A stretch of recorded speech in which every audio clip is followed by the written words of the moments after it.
Hello and welcome everybody. This is Kevin Howes with GraVoc. Here's 10 tips to make your user experience better in D365 Finance and Supply Chain.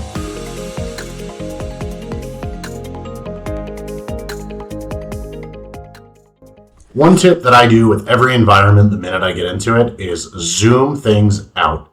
And there are a couple different ways you can do this. Certainly you can hold the control key on your keyboard and scroll your mouse wheel to zoom things out. But what I prefer to do is actually zoom back in and keep things on 100% and make this change in my user settings. So if I go up to this gear right here and I go to user options, I'm going to run into a screen and right away there's a visual section. And in the visual section, I'm going to select the compressed view. By default, we're always in the standard view.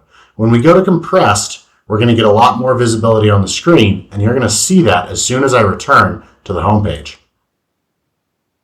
Now we have a lot more buttons, a lot more visibility, and as we navigate forms in D365, there's going to be a lot more on the screen for us.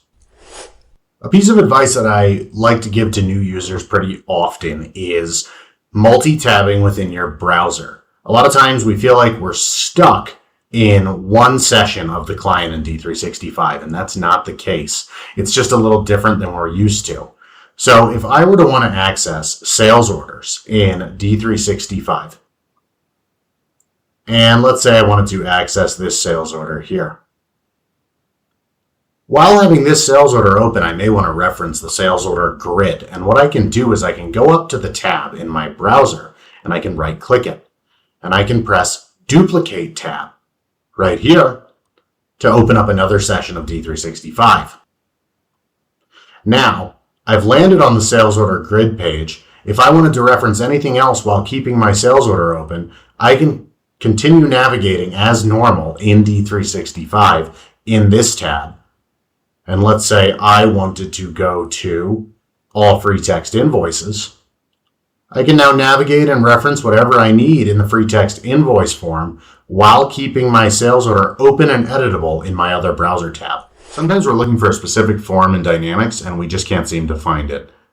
Oftentimes when you open up a module, there's going to be tons of links, and while you could certainly collapse all your links and start digging through the modules again, sometimes you still just can't track it down. This is where the search bar comes in handy.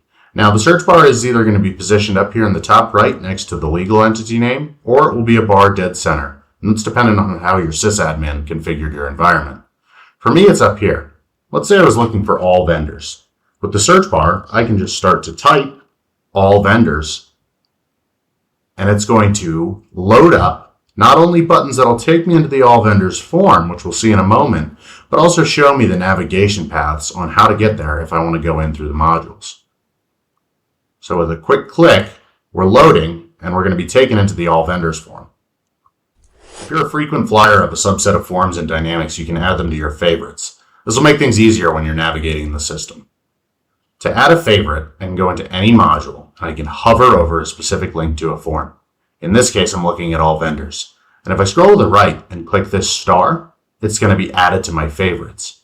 Now, when I want to access the all vendors form, I won't have to go in through the modules. I can go to my favorites and I can quickly click all vendors and access the form.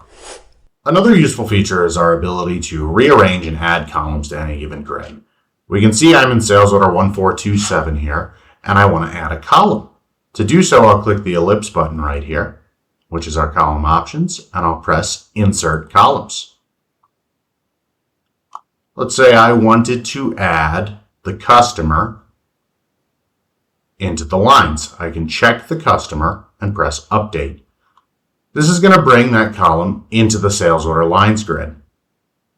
Now, the column will reside at the very back of the grid. If I want to move that, I'm able to do so by simply dragging and dropping. So I'll move customer all the way to the left-hand side of my grid. Now, what we notice here is I got that pop-up that I just closed, but I have a star next to this standard view button. This star indicates that there's some unsaved changes to my sales order form. In order to save, I can press Save As, and I can give the view a name and pin it as my default. After completing this, every time I re-enter the sales order form, customer will be in the left-hand column waiting for me. And if I re-enter this order, we will see that customer is there in place. The view is now titled My View KH. One thing I like to show users right away is how to pull up keyboard shortcuts in D365. Viewing shortcuts is quick and easy. There's lots of them, so they're easy to forget. If I right-click in the blank space on a form in D365, I'll get the View Shortcuts button. When I press it, D365 will bring up this helpful page with all of our keyboard shortcuts that are available for the form that we're in. One thing I like to show users right away is how to pull up keyboard shortcuts in D365. Viewing shortcuts is quick and easy. There's lots of them, so they're easy to forget. Sometimes the action pane in D365 can get a little overwhelming. There's lots of tabs with lots of subsections with lots of different buttons in them. So if we want to find something faster, we can use the action search. Let's say I was looking for the new free text invoice button, and for whatever reason I just couldn't find it in my tabs. I can use action search and I can start to type free text invoice and it's going to pop up for me. This is searching all the buttons possible inside of the action pane. Now if I click it, it's going to bring me to the new free text invoice, but it also tells me how to get there for next time. It says if you follow the invoice tab and you go to the new section, you'll find the free text invoice. So let's go ahead and let's find it. And let's see that invoice section, new, here's free text invoice. Were I to click the button from the search, this would pull up the new free text invoice form for me. Dealing with the data inside of fast tabs can be difficult sometimes when they're all open. Tracking down a field with dozens of open fast tabs can get a little tricky. What we can do to make this easier on ourselves is we can use the expand and collapse all features for fast tabs. So if I'm in this released product right now and I'm struggling to find a field and there's just too much data going on the screen, I can right-click any fast tab and I can press collapse all. What this is going to do is it's going to close every single fast tab and better allow me to track down the tab that I'm looking for. Let's say I was looking for manage inventory. Now I can left-click manage inventory and have that be the only tab open and track down what I need. Now, in some cases, we might also want to expand all of our fast tabs. We can do this the same way. Right-click any fast tab and press Expand All. With all the tabs open, we're going to have visibility to every single piece of data for this released product. When scrolling through a grid, we may want more detail than the grid can provide. For example, if I'm in this customer grid right now and I want to get a detailed look at Contoso Retail Dallas, I can click into the customer. The customer has lots of information across many tabs that I might need to reference, but I might also want to be able to quickly scroll between customer cards. To do that, I can navigate up to the top left and press the Show List button.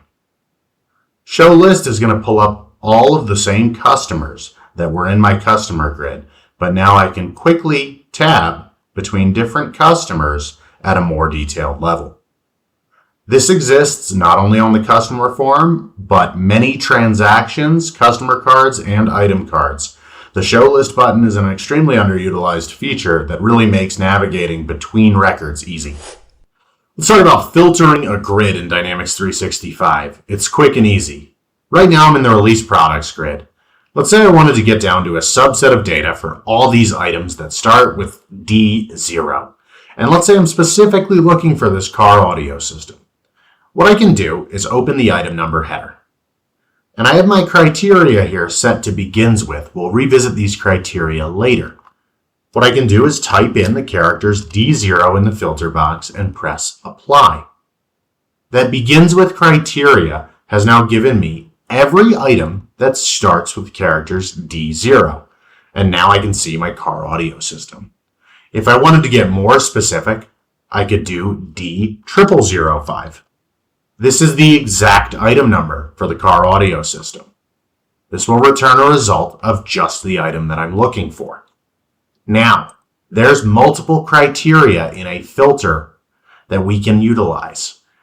The first criteria is exactly. it would do the same thing that begins with is doing for us right now, but it would expect the exact value of D005. There's is not, which allows us to exclude certain values and filter based on that. There's the contains function that will let us use any string from the value D005. So if I were searching for D005 on a contains criteria, I could type 000 and know that D0005 would be one of my results. I could do does not contain, which is the opposite. It's exclude a string of characters. I could do begins with, which is the filter we used. I could use is one of, which allows us to designate multiple filters. I might say D005 and D006. There's after, which is going to say everything after D005. If I chose this criteria, it would show me D006 and beyond. There's before, which is the opposite of after. This would show me D000 1 to 4. And then there's matches. Matches allows us to use certain wildcard characters like we used in AX 2012 and 2009 to filter. If you're more comfortable with that filtering style that comes from legacy AX products, you'll always want to use matches. Remember that these filters are not exclusive to the item number field. We can filter on any number of columns in a grid that we find. If you use these tips, you should be able to drill down to the data you want in D365. If you're curious about implementing Dynamics 365 or want some support with your existing application, reach out to us at GraVoc.com. The link to our website will be in the video description.